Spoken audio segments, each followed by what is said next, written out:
cooperation between higher education institutions from India and Spain, challenges and future perspectives. I would first like to call upon stage Ms. Archana Thakur, Joint Secretary of International Cooperation Grants Commission, to give an introductory note.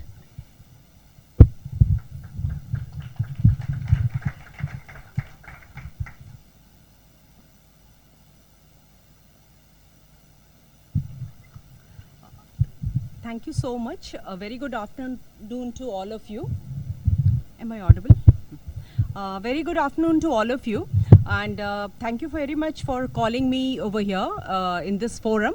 And I just want to point out that I am working in University Grants Commission, and we are looking after the teacher exchange program, which happens to be with Spain, and also for the students if they are coming under dual twinning and joint degrees, which we notified last year in summers. And we have a lot of collaboration in this program with many universities in India and also abroad. We have also asked the institutions to open up Office of International Affairs, wherein there will be exchange of ideas and also exchange of the discussions between a foreign student and also from India. And we have also asked the universities to open Alumni Connect, where we have the connect of the alumni, one who leaves, and then that can be a center point of making ease to the new student who is coming and participating in the Indian university studies. So these are a few of the things, and recently on 8th of November we have come up with the new regulations of setting up and opening of branch campuses of foreign universities in India. So here we facilitate those universities which are world over with 500 international ranking, whether in QS or THE, to if they are willing to open up their branch campuses in India, so as to increase the mobility of the students and also to exchange the culture and also to understand how the education system flourishes. So it will be a symbiotic relationship. Those universities will open the campuses over here, and then they can understand how Indian system works, and our students will also get the flavor of internationalization at home. So we are working at length a lot with international programs along with Ministry of Education, and we have also set up 25% of supernumerary seats in universities, where we permit more foreign students to be admitted despite the number of students allocated to the universities. So these are the facilitative measures taken by University Grants Commission in recent years in the wake of NEP 2020, and also we are focusing that more of the research also focuses on what are the outcomes of G20. So NEP 2020, G20, all are covered up, and we expect that we have a bright future with Spain in future. Thank you so much.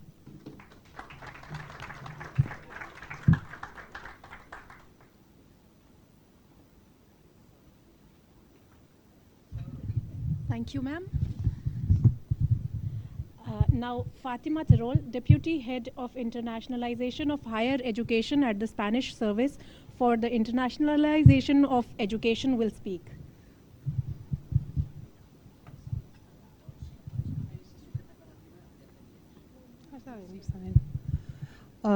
Good afternoon, namaste, buenas tardes. Thank you everybody for coming to this session, government representatives, universities, students that you are there at the back of the room. Thank you so much for coming. You are very important to us because this is going to be a session dedicated to the education sector.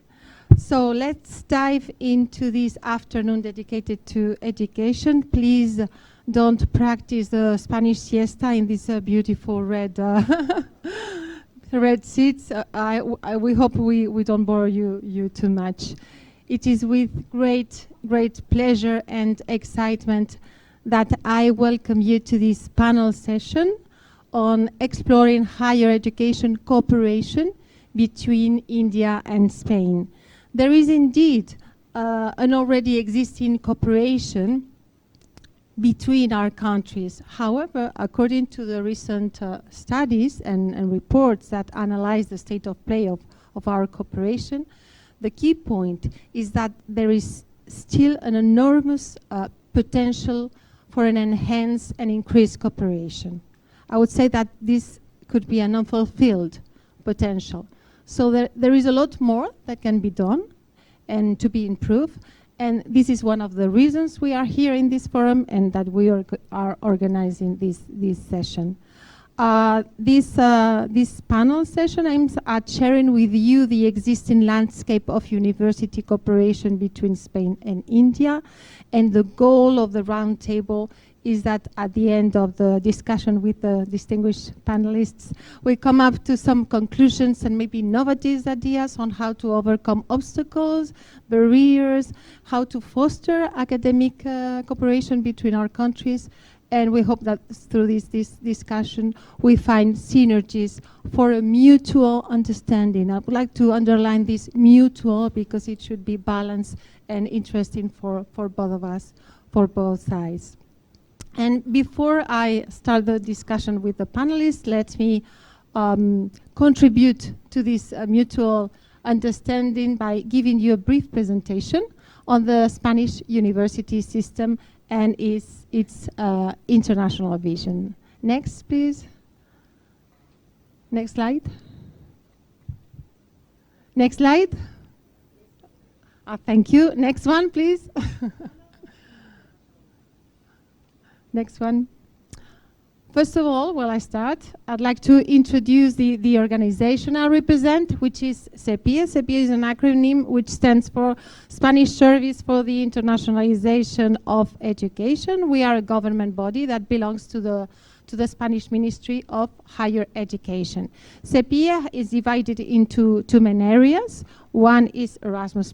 Maybe you have heard of it, Erasmus+. This is the European program dedicated to the internationalization of education.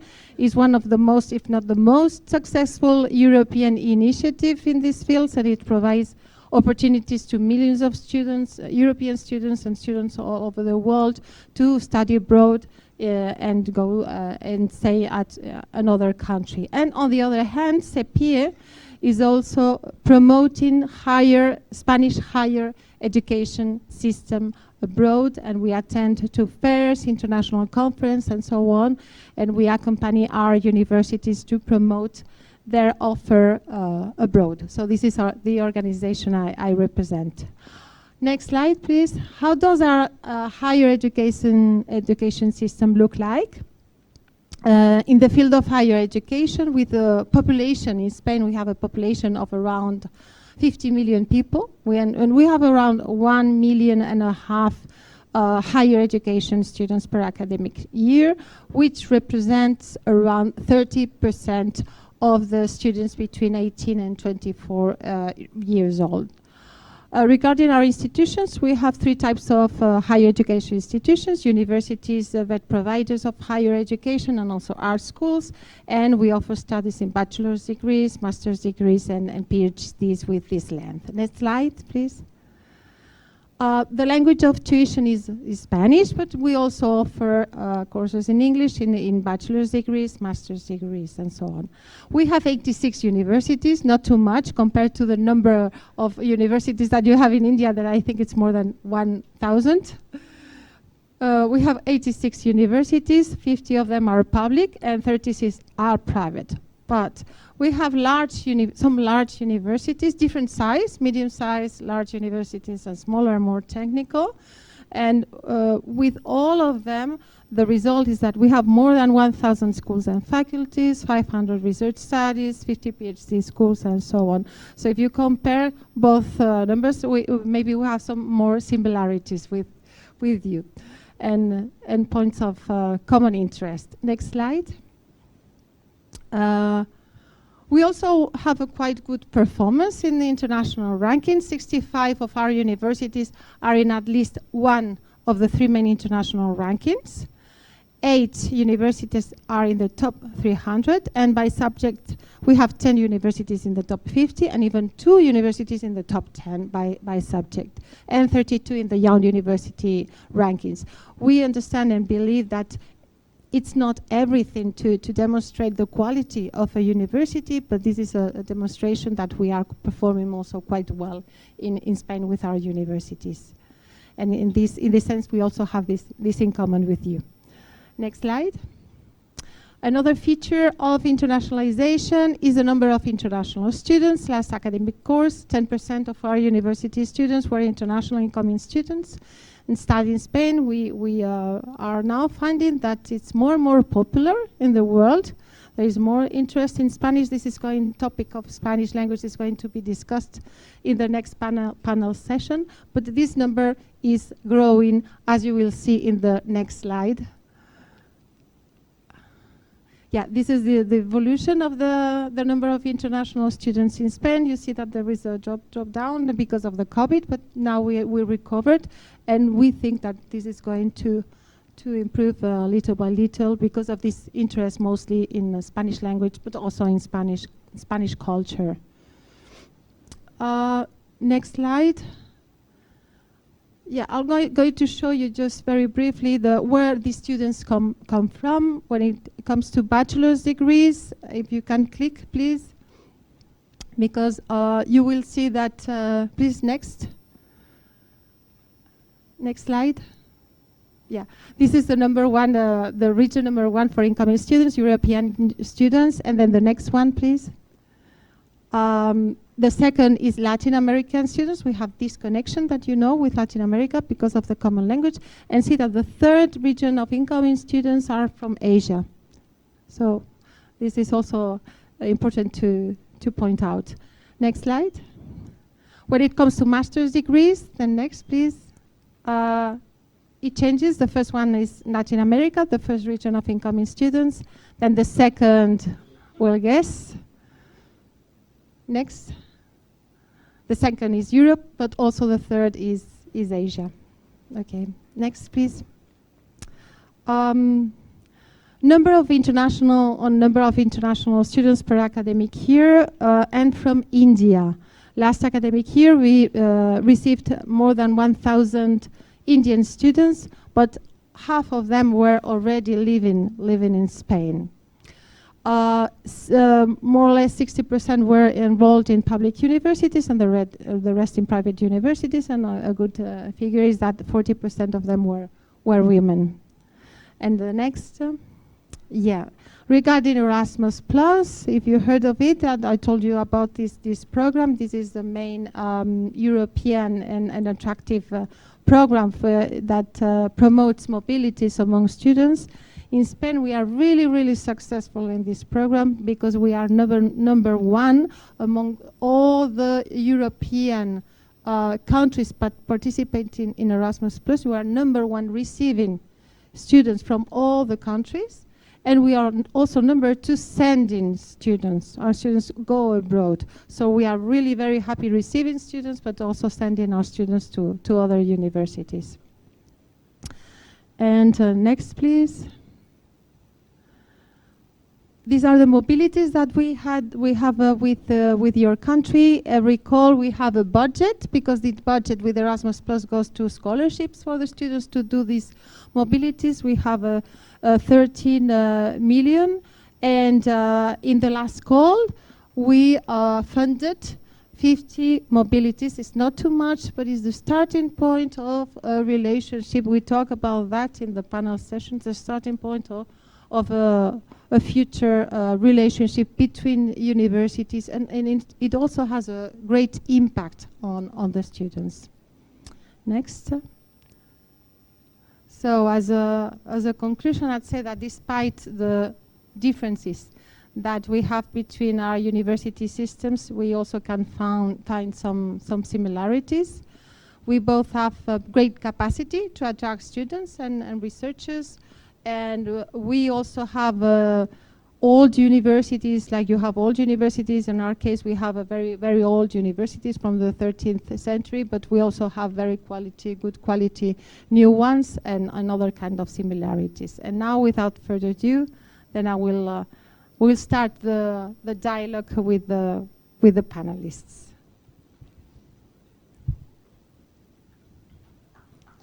Thank you.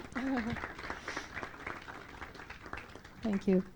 So I'll start with introducing them. Let me introduce Dr. Let's see if I pronounce it well, I'm sorry. Dr. Akhil Bhardwaj. He is the director of the Office of International Affairs of Hindal Global University in India.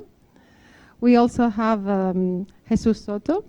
He is academic director of mobility at the University of Sevilla. And Javier Parrondo. He is the general director of Casa Asia in Spain. We are waiting for another panelist. If he comes because he was late, he will join us for the discussion. So for the first, to start, I would like you to introduce a bit yourself, your institutions, and give us, tell us about your cooperation. If you have cooperation with Spain, in your case, or with India, how is this cooperation going on? Thank you.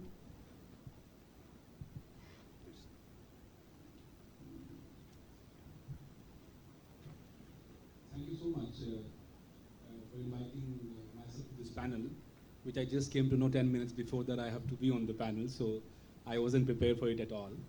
But it's a wonderful opportunity to be here. I'm from OP Jindal Global University. I head the Office of International Affairs and Global Initiatives at our university. The role of my office is quite central, so we help and engage all our schools. We have 12 schools. We are a social sciences and humanities focused university with their counterparts all across the globe. Be it at the level of students, be it at the level of faculty. So there is a very popular saying in our university that we take our middle name very seriously, which is global. So including 400 plus partnerships that we have with 70 plus countries, we have around 10 partnerships with universities in Spain. They are in the areas of law, business, international affairs, public policy, governance, finance, economics, and so on and so forth. And our partner universities in Spain include University of Salamanca, which is the top 10 oldest universities in the world, very well renowned. Also University of Granada, including ISADE Law School in Barcelona, ISDE in Spain as well. And also one of our popular partners in Spain is Daman Lal University. Every year around 60 to 70 of our students, they go on different mobility programs, be it short-term mobility programs, a semester-long programs, which are also known as twinning programs in India as well. And we also receive students from Spain who come and spend a semester at our university. We are a completely residential university, so all our students, they must stay on the campus. And we have some state-of-the-art, wonderful facilities on campus. In addition to that, we have a lot of faculty-level engagements. Since I mentioned that our university is social sciences and humanities focused, we do a lot of faculty level interactions in the areas of like law, business, finance, international relations, liberal arts and humanities, which is one of the most popular school at the university apart from law. Our School of Liberal Arts and Humanities engage extensively with Spanish universities. We have a Center for Global Language on campus, and every year around 50 of our students, they go and study Spanish culture and language for 2 weeks each, one in summer and one in winter, with the University of Granada, one of our proud partners in Spain. So we look forward to all these interactions, and we look forward to expand our network of partnerships in Spain, which is one of the most popular destinations for our students to spend their study period during their full-time degree program at JGU. And also, since I interact a lot with students, guiding them and counseling them for international higher education, I personally come across a lot of students who want to spend more time in European countries, and Spain is obviously one of their top priorities. So the shift has started happening because of a language, inclusivity. We tend to move towards Western countries. US, UK, Australia are obvious choices. But I have now seen that more European universities have started offering programs in English. And also it gives a little more inclination towards learning foreign languages. Spanish is one of the most popular language that students chose as an elective during their degree program at JGU. So I end here, and I'll be glad to take a few questions and wish to engage and interact with more Spanish universities in the future. Thank you. Thank you. Thank you so much. Well, let's continue with Javier. Apart from introducing or explaining a bit what do you do in your institution, it would be very, very interesting also to know from the perspective of Casa Asia, because you are not an academic institution, you are a public diplomacy institution. So how can an institution like yours be useful to promote this collaboration between our higher education institutions, Indian and Spanish one? Thank you. Thank you, Fatima. Good afternoon, and I'm very pleased to be here. Thank you to the organizers, particularly the Fundación Consejo España-India, for putting all this in place, which it's a lot of work. I organize similar events with other Asian countries such as South Korea, the Philippines, and I can assure you there's a lot of work behind such an event. As Fatima said, Casa Asia is a public diplomacy institution. I always tend to underline that countries such as Spain and India are soft superpowers, and in that regard we can promote our bilateral relation through culture, education, academic exchanges. And in the concept of public diplomacy, academic institutions and particularly universities play a very important role. We are talking about a diplomacy which goes through different channels. It's not the usual diplomacy, government to government, but through civil society. And in that respect, the academia has an important role to play.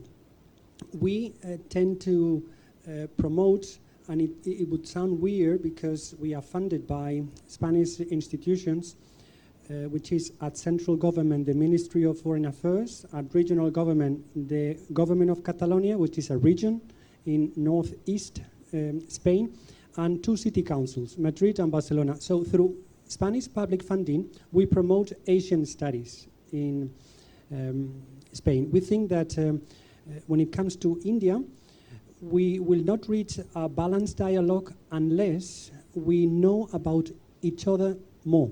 And in that sense, we have experienced a surge in the Spanish studies in India, but it is not the case in Spain. So there is no single university with an specialization in Asian studies. I will maybe focus on that later on, but I just wanted to stress that it is important to have a mutual enriching dialogue through a balanced foundation. So I hope with the effort we are doing, we will contribute to that. We are going to publish in the coming weeks 2 guides. One guide is on the Asian studies in Spain, and the other guide is on the offer of Asian languages, including Hindi. And the conclusions, but maybe this is for a second round, are pretty gloomy in the case of Spain. There are no Spanish universities offering studies in South Asian, the South Asian region, the Indian subcontinent. We are much more focused on Eastern Asia, countries such as China, South Korea, Japan. So this is, in our view, a gap that we can fill. And final comment from my side, we gather every year all universities with graduates and postgraduate studies in Asia. So the number is increasing, but still we see the offer very much focused in Madrid and Barcelona. So we want these studies to reach all parts of the country. Thank you. Thank you so much. What you do is really, really important to promote this mutual knowledge of each other. Thank you. Well, I'd like to introduce you to Mr. Amarendra Pani. He's Deputy Director and Head of Research Division at the Association of Indian Universities. The question was just introduce yourself, your institution, what we do, and just briefly explain if there is what do you think about the existing cooperation. between India and Spain in the field of higher education? Just as a starting question. Thank you so much, distinguished panelists and your delegates. First of all, my sincere apology for getting late because of a small mistake of noting the timings. Anyway, the question was direct. In fact, I belong to Association of Indian Universities, and by virtue of my position, I give leadership to the Research and Policy Planning Department of the Association of Indian Universities. This is basically a communion of the Vice Chancellors, a think tank body, and we provide research-based policy inputs to Government of India for devising the policies in higher education. This is a 100-year-old institution established in 1925, basically for the purpose of facilitating the mutual exchange programs and recognition of degrees given by various universities.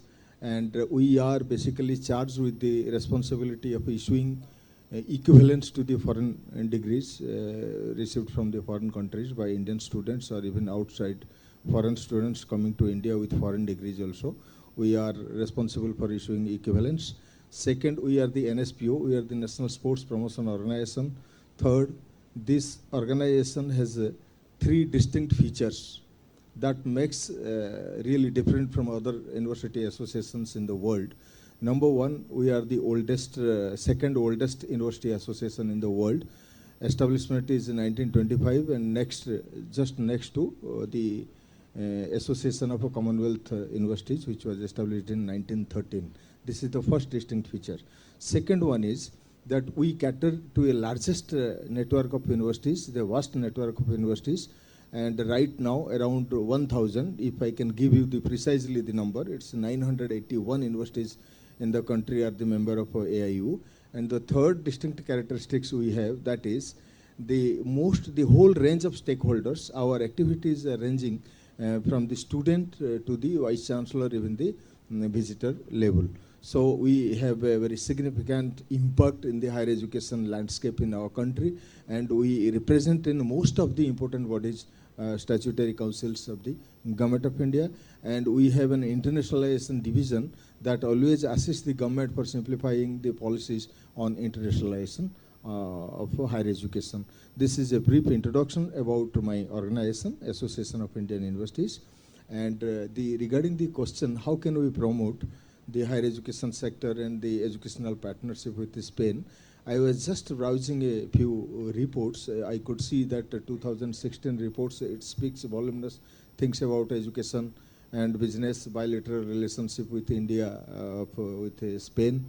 And what I could identify is that we have a long-standing relationship, more than 58, 60 years around. And though sporadic attempt has been made to make collaborations, networking with universities in education sector, but that has not received much impact. But as I can see, the institutions like TERI and a few other organizations, they have already signed a memorandum of understanding with the Spanish government for networking and collaboration in various fields. The most potential areas I find when the networking can be done, that is the areas of biotechnology, the renewable energy sector. I can understand that both Spain and India, both are energy dependent countries. So there is I think this is a very right time we can forge some collaboration for university research contributing to this renewable energy sector and biotechnology, health and tourism sector also, hospitalities, and the language teacher. There's some of the barriers, as I can find, that Spanish, the popularization of Spanish culture, language in India. We have a few departments in universities, as I can see from Delhi University, JNU, few centers are there. So we need to establish a few more centers to popularize the Spanish culture. And India, as we understand, we have a vast diversity in our cultural aspects. Access is an issue. So all these things needs to be looked into. I can get into the answers to your further questions. Thank you very much. Thank you so much. Indeed, Spanish language is going to be also, as I said, discussed in the next panel session, the issue that you mentioned. Thank you. I think you have to leave. When you think that you have to leave, then it's perfect. No problem at all. Thank you. Okay. So last but not least, the Jesús University of Sevilla that has a very strong international activity. So it would be great if we could present your university, what you do, what's your international strategy and cooperation with India. Right. First of all, I want to go on record stating that I'm grateful to all the organizers, especially Fatima, but all others. I won't mention them by name in case I forget one, but I'm really grateful to be part of this forum and to have a place in this discussion. Now, coming back to my university, University of Seville, in the south of Spain, not Madrid, not Barcelona. It was founded in 500 years ago. Legend has said that some of the original professors are still around, but that's not a fact.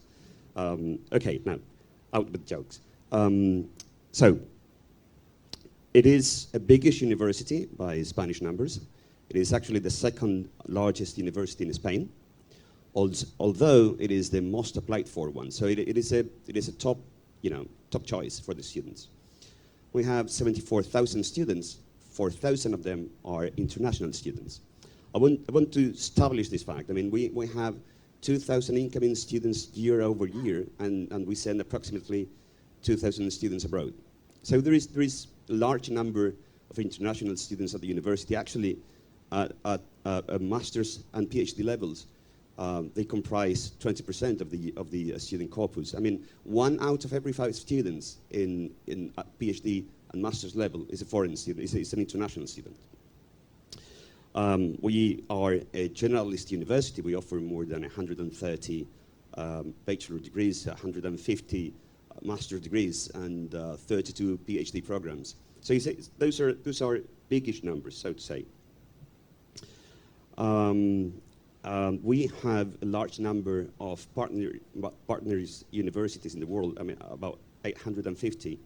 4 of them in India, but I'll come back to that later on. So in my previous life, before I worked in this internationalization effort, I was a mathematician, so I brought some figures with me, right? Some numbers. But I won't bore you with them. We can discuss it, in the coming days. In any case, about India. Maybe I'll mention that for the last 8 years, we have had 64 open slots for exchange students, 8 per year, and we've sent a modest number of students to India. Although in 22-23 it was 7 students, mostly to the Indian Institute of Technology in Madras.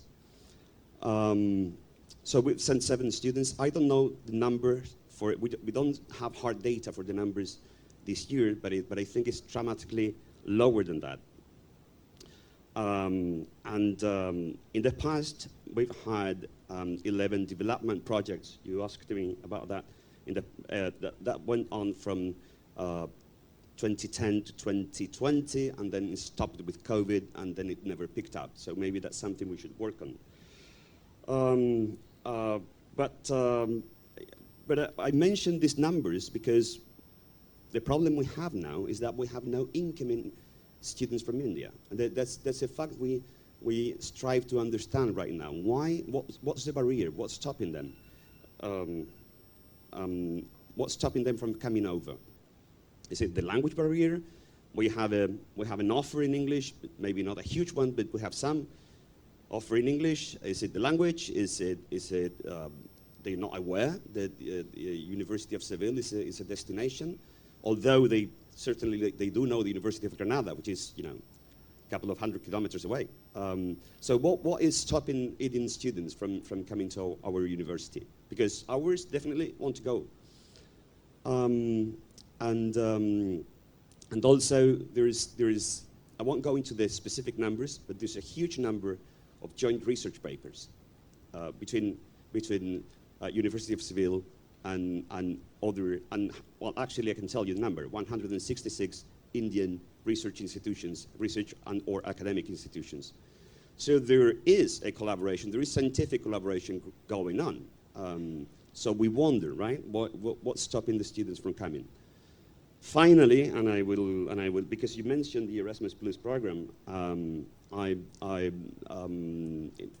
the last call from 2023, we have available funding for two students, right, to come over. I mean, so even the funding is provided.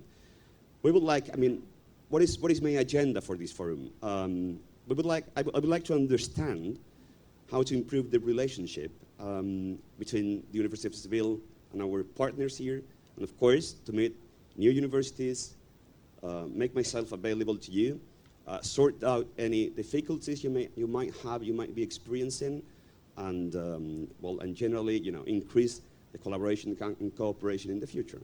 Thank you. I think I'll stop here. Thank you so much for raising that question.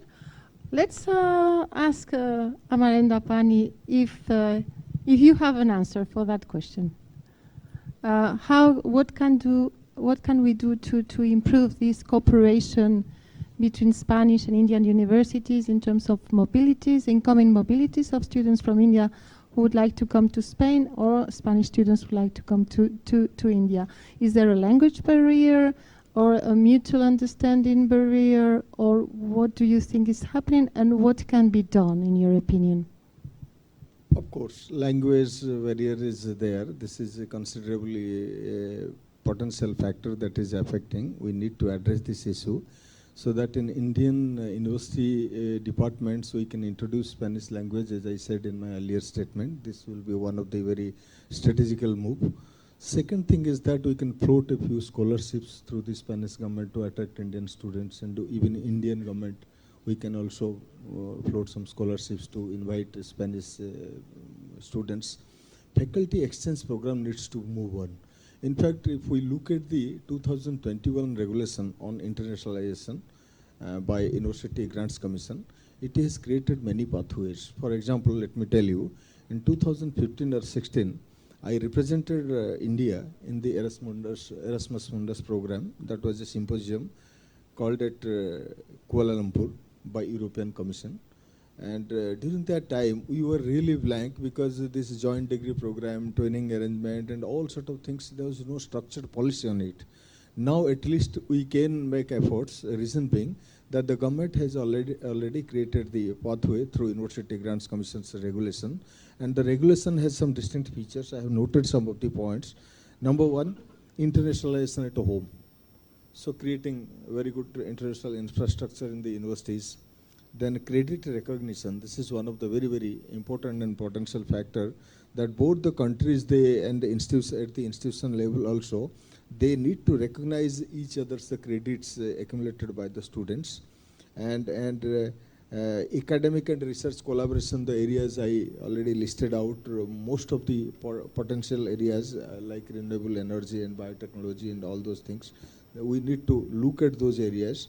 And Office of International Affairs, this is one of the very, very special recommendation given in the document, that each university is now advised to establish an international office to promote and facilitate the international exchange, and they can engage the single point contact to address the queries, because lots of inconvenience earlier was being faced by the students. So sometimes that was being a discouraged factor. I think all these points need to be taken into consideration, and this can subsequently and substantially move so far as the student exchange and faculty exchange programs are concerned. Thank you. Thank you so much. The next question goes to Javier, because we were talking about this mutual understanding, and you had these two studies, very interesting studies. Would you like to share the results and how these studies could maybe help us to promote this understanding? Thank you, Fatima. Yes, as I mentioned before, Casa Asia is going to release in a few weeks two studies, one on the state of play of the Asian studies in Spain, and the second one about the offer of Asian languages in our country. Regarding the first guide, we analyze the evolution of the Asian studies in Spain in the last 20 years. And we draw some interesting conclusions. First of all, the Chinese studies have been the entry point to the Asian studies overall in Spain. So sinologists have been somehow the pioneers, the ones who have introduced basically in Madrid and Barcelona, and from those cities to the rest of the country, Asian studies. Secondly, apart from those two cities, other centers of Asian studies have been appearing, such as Salamanca, Valladolid, or Malaga. But the bulk of the Asian studies is still concentrated in universities in Madrid and in Barcelona. Nowadays, there are 19 graduate or postgraduate studies on Asia and the Pacific. So these are modest figures, but taking into account the youth of these studies, it's quite a big number. So, as I mentioned before, none of them focus on South Asian studies in India or the subcontinent as a whole. So my point is basically that if we want to engage in a constructive manner with countries such as India, we need to promote in Spain mutual knowledge through academia. So this is somehow an asymmetric relationship as it stands now, because there is no a single university with a specialization in India. Valladolid, in our view, could be in the best possible position to fill that gap because, well, first of all, they have a long-standing tradition of Indian studies through the creation of Casa de la India. They are also members of this foundation, of the Fundación Consejo España-India.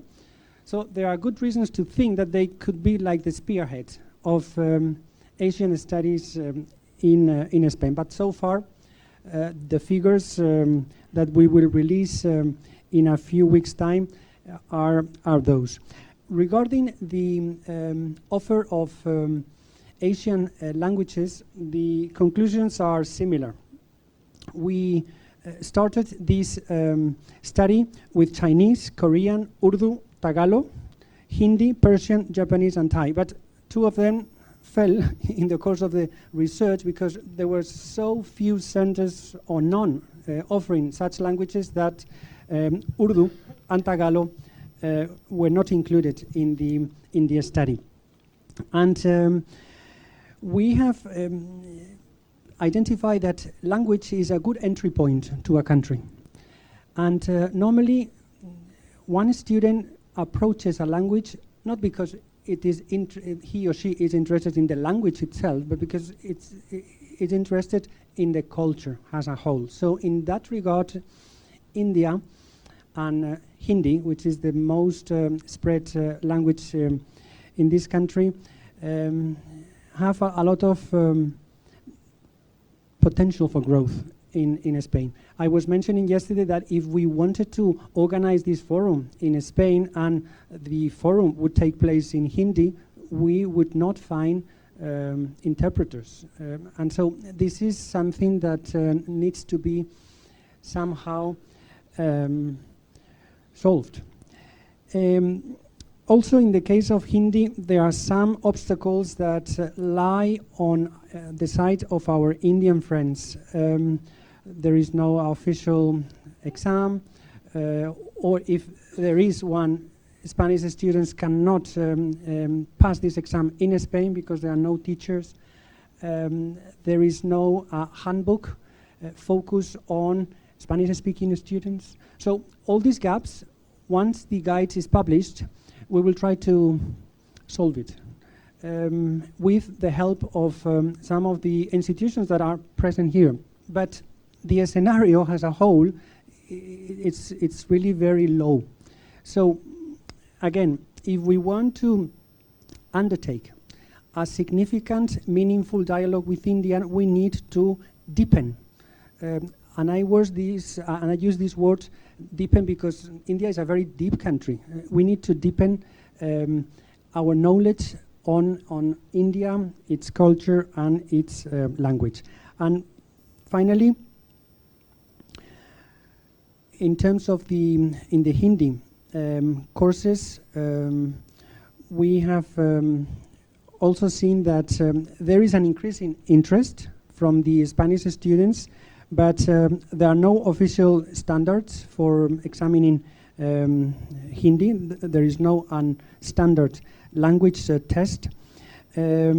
But recently, the Central Hindi Training Institute, which is under the coverage of the Ministry of Interior, has issued some official exams, apparently, but this is something we need to do some research to see what the possibilities are for these exams to take place in Spain, because so far no Spanish students can access these official examinations. And also something that we are going to work on, the materials that we have available are either updated or they have poor quality. Sometimes they have been translated into Spanish from other languages such as French, English. So we want something direct from the source, which is Hindi. So these are two guides that I will share with all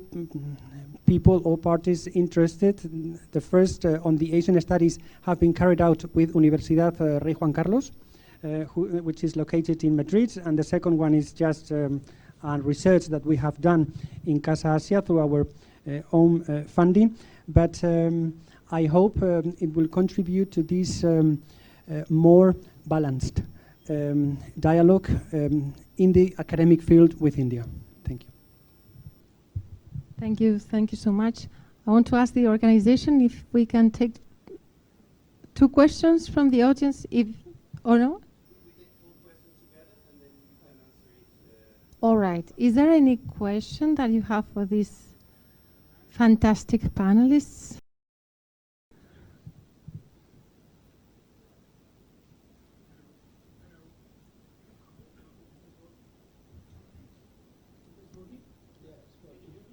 Okay.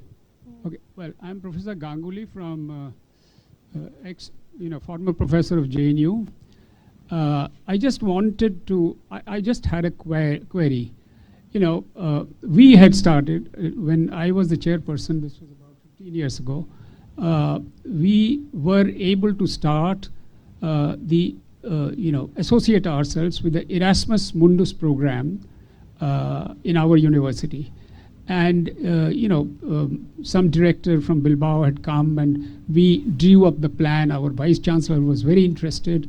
The whole plan was concretized. In the very first selection process for Indian students in the Erasmus Mundus, there were 2 of our students were selected, and they went there. They had a wonderful training, came back, they joined us teachers in the universities. Now, thereafter, Indians were never, they never came into the panel of their selected candidates, mainly because, and probably because, there is an exam for the selection of Erasmus Mundus scholarship. Now, I had proposed at that time that for Indians, there should be a quota. Otherwise, if they make a selection on the basis of tests throughout Europe and throughout, internationally, it is possible that the Indians, do not come into that list. So unless there is a quota, this program cannot go ahead. Now, after I retired, my colleague joined as the director. He was invited to Europe, in the Erasmus Mundus meetings and etc., etc. But thereafter, nothing transpired or nothing happened which could inspire our students or our teachers to join the Erasmus Mundus program. I was told later that the Erasmus Mundus program was probably abolished, or it took another kind of form. Today, the lady was talking about Erasmus Plus. I do not know whether it is an improvement over the Erasmus Mundus plan, or about which we in Indian universities have absolutely no knowledge. The other small, if you permit me, small comment to the Casa Asia in Barcelona. We had at one point of time, I personally had applied from certain projects that they had started, and obviously, and my project was not selected. And thereafter, some of my students, who joined as teachers, wanted to apply for that project and asked what had happened to my application. So I told them it was not selected. So they felt, disappointed about the process of selection of projects in the Casa Asia itself. I do not know how much that is true or not, whether there is a special provision for Indian students or for Indian teachers or Indian projects to be given special consideration in your institution. These are the two questions. Thank you so much.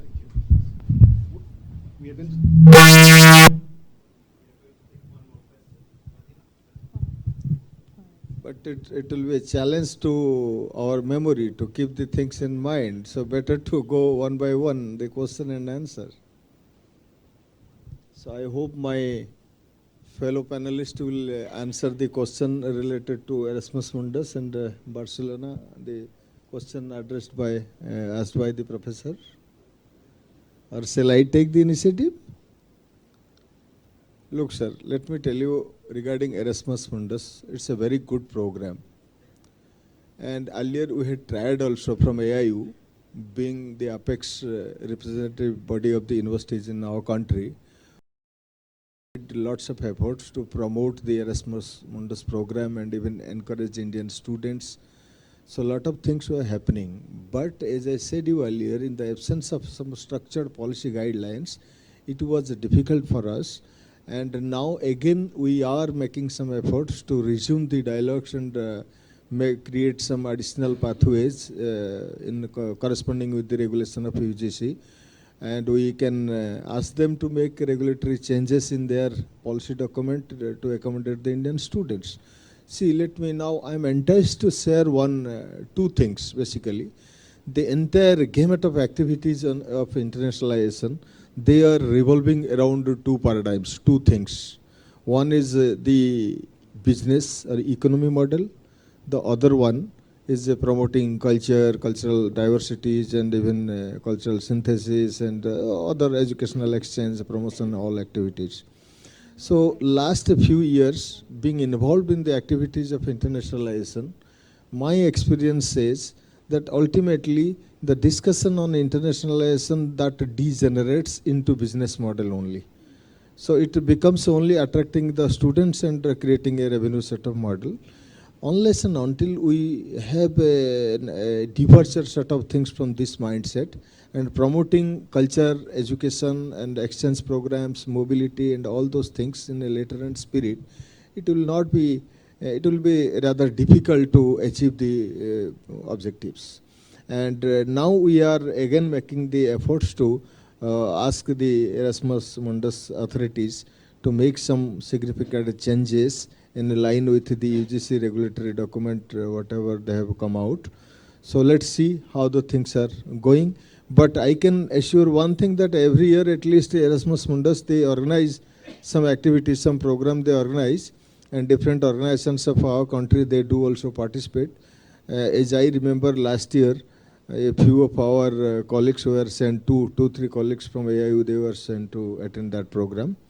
And what was the outcome, that I am not aware of. Thank you.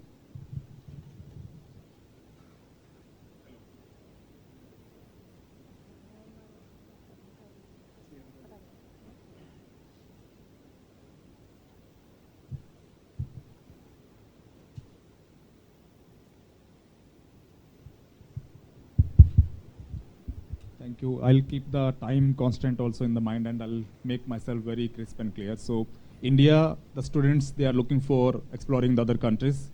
Back maybe to 1 decade before, they were just talking about the English-speaking countries, but now there is an opportunity that students are exploring the other countries, like Germany is one destination which is coming very heavily, Finland is coming very heavily, and Spain, yes, there is a natural interest, and as the culture evolves. So we are a university which integrates the industry as a work education. So our students, they go in the industry and they learn and earn for the entire duration of the program. So similarly, I would like to ask from the Spanish delegates that how open you are when we talk about the international students going on the complete industry-oriented education, where students can earn as well as earn, because the cost of education is high. So they would like to see the situation where they can earn their cost of degree, plus they can earn their livelihood as well. So over to you.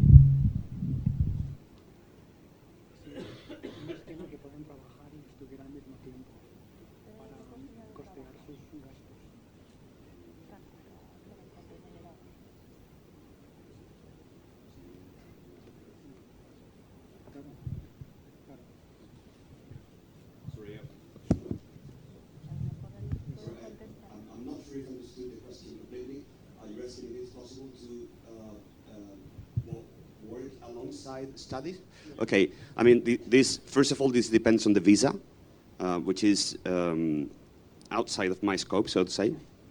But definitely, well, I have lots of students at master's and PhD levels where they can do that. Although I can tell you, it is not easy.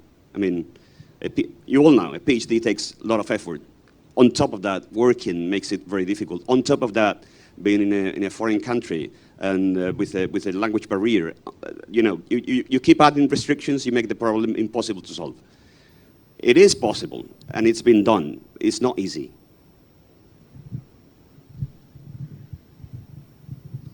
Well, I'm glad to see Professor Ganguly again. We met 18 years ago in the Spanish embassy here when I was posted in New Delhi. I'm very happy to see you again. You look the same. I don't really know if I understood your question. We are not a large institution, so we do not make, for example, call for proposals. So I don't know where the disappointment came from. But in this study about Hindi, we count on your valuable inputs. So if there's anything that Casa Asia can do to promote these studies, and not the other way around, of Spanish here, which is your main area of expertise, let us know. But this misunderstanding, I don't know where it came from, but we are here to rechannel it. I think this session is coming to an end because we ran out of time. So thank you so much to the panelists for your contributions. And there is a question, but maybe, yeah, okay. Hi, good afternoon. I am Rafael Gonzalez from BITAP, and I have the last questions. We are some professors of Spanish here working in India, and the question is for the Casa Asia and for the University of Valladolid.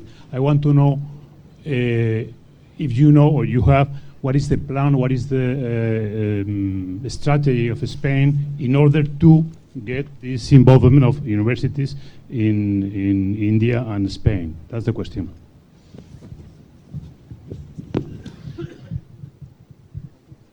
What is the question and to whom it is addressed?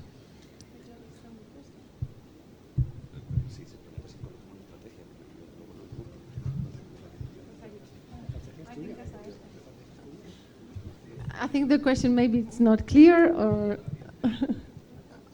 Can you pinpoint the question exactly?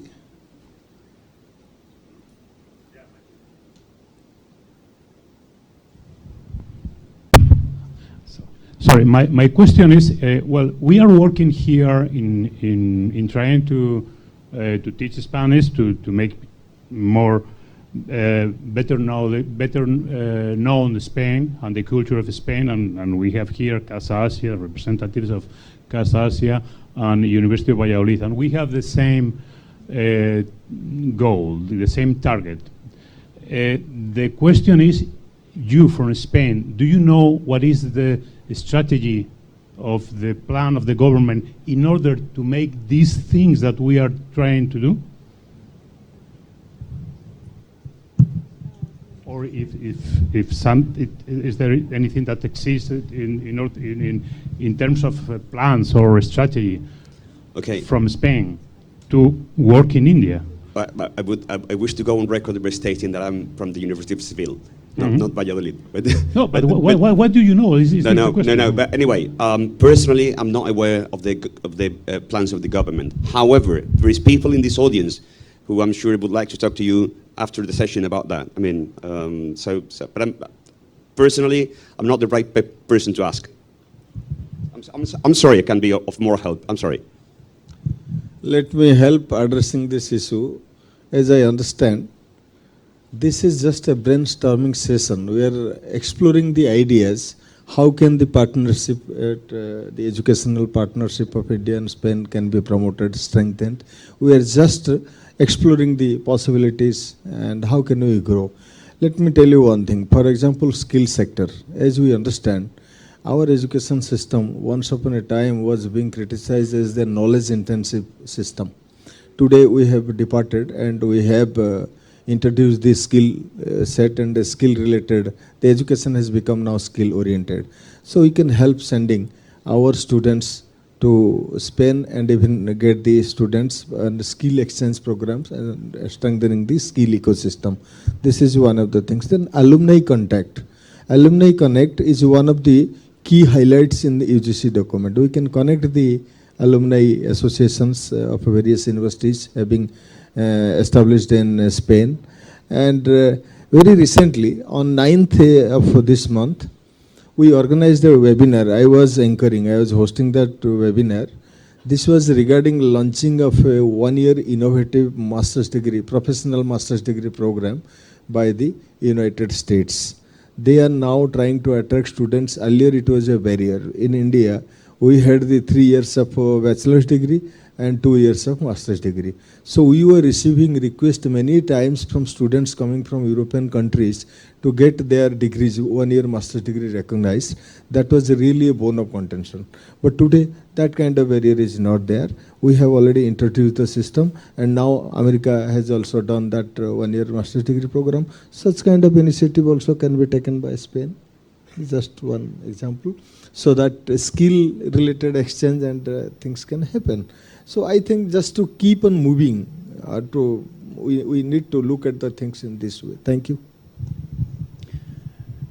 From the experience that we have gathered preparing the guide that I was mentioning before, we have seen that at the beginning, in the last 20 years, Spanish universities have been following a policy of catch-all to attract as many students as possible, particularly in graduate programs. It is not the case now. This is my impression. One university will become an attractive university when it performs better than others. So one area in which we need some improvement definitely is the scoring that Fátima screened before. Some of the Spanish universities are not among the top rankings. So this is an area in which we need to improve. In contrast, postgraduate programs, IE, IS, etc., have been much more attractive in gathering Asian students because they are among the top training programs. So probably if we perform better in the international rankings, we will become more attractive. And then finally, something very weird that we saw in these studies is that when a university establishes an Asian studies program, some Asian students come. So we have seen, for example, in University Rey Juan Carlos, Chinese students following studies in East Asian programs. So this is something that maybe share with other universities, that when you establish Asian studies, you also attract Asian students, because these students want to know about their own region from different perspectives. So in the experience, for example, of Rey Juan Carlos, they established Chinese studies, and they attracted students from that country. Thank you. Well, now we are finishing. It's great that we had so many questions. This means that the dialogue can continue, and I think you have to organize another forum to continue this discussion. So thank you so much. Bye.